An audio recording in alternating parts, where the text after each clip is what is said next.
So picture this. It's my very first storytelling gig, okay? I walk in super nervous and they hand me this story brief. But calling it a brief is like way too generous. It was 3 bullet points and a headline. That's it. No context, no backstory. 3 bullet points? That's hardly enough to work with.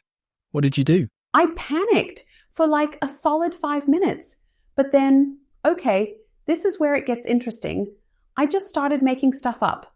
Not like lying, just using my imagination to fill in the blanks, you know? So you had to bridge the gaps. I imagine that's both liberating and quite daunting. Did it come naturally? Sort of. I realized the key was in the little details, like imagining what the characters might be feeling or where they were when things happened. It's funny, once you focus on the details, the story kind of tells itself. That's an interesting approach. Details ground a story, don't they? They transform abstract ideas into something we can visualize, even if we're, not physically there. Exactly. And it's those tiny little moments like the sound of someone tapping their pen on a desk or the way light comes through a window that stick with people. It makes everything feel real. It does. And that's why imagination is such a powerful tool, just as much as the facts themselves, if not more at times. It's about filling in those unknowns in a way that draws people in, right? Totally. Honestly, it's kind of like magic. People don't need every single detail. They need just enough to latch onto, and then, boom, their minds do the rest. I think it's also about trust. If the storyteller chooses the right details, the audience feels that the gaps, well, they've been filled with something credible, even if it's imagined. That credibility keeps people engaged. Yeah, it's like you set up the framework and then let their imagination sort of build the rest. It's so cool to see. It really is. And these frameworks, these selected details, they're what makes storytelling an art form, as well as a craft. It's fascinating how the details we choose as storytellers can inspire so much imagination. But, imagination can also sometimes lead to unchecked speculation. Take media coverage, for example. Without enough concrete facts, it's easy for speculation to spiral out of control. Roswell in the 1940s, classic case of that happening. Oh, totally. And like even now, people still argue about what actually happened. That's kind of the power and chaos of speculation, huh? Precisely. It can spark imagination and engagement, but it also blurs the line between fact and fiction. I recently came across a discussion about how during major blackouts or disasters, people almost instinctively fill in the gaps with their own theories. It's fascinating. And dangerous. I mean, think about the social media frenzy whenever news breaks. If the details are murky, suddenly you've got a million different eyewitness accounts and people trying to out-speculate one another. Which raises an interesting question, doesn't it? At what point does speculation become, irresponsible? Is it when it starts muddying the truth, or is it more about intent? Ooh, that's a good one. For me, I think it's intent and the ripple effect. Like if your speculation just creates more noise and confusion, kind of feels like you're not adding value, you know? I agree, and it's even more precarious when institutions do it. Newsrooms used to speculate very cautiously, though that seems less common these days. There's more pressure to fill the airwaves, even if the details are incomplete.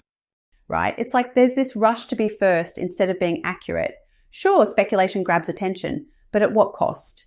And then there's the ethical side. How much should audiences be involved in that? Should we encourage people to theorize or stick strictly to what we know? Where's the line? Well, okay, let me throw that back at you. Do you think there's ever a moment when speculation is the right call? Like when the info gap is so big, you've got to rely on some educated guesses? I think so, but it has to be framed responsibly.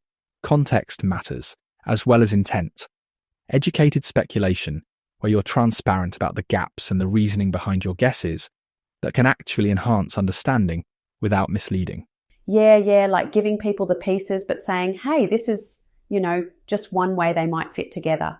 That's so much better than pretending to have all the answers. Keeps trust intact. Exactly. It's about building a partnership with your audience, giving them the tools to speculate alongside you, rather than feeding them assumptions packaged as facts. Speaking of trust and transparency, there's this one story that honestly always sticks with me. It's from years ago, but it's the perfect example of how incomplete details can hook people. Go on, I'm curious. What story is it? So it was this breaking news headline about a missing plane. Totally vague, right? Just plane disappears over remote region.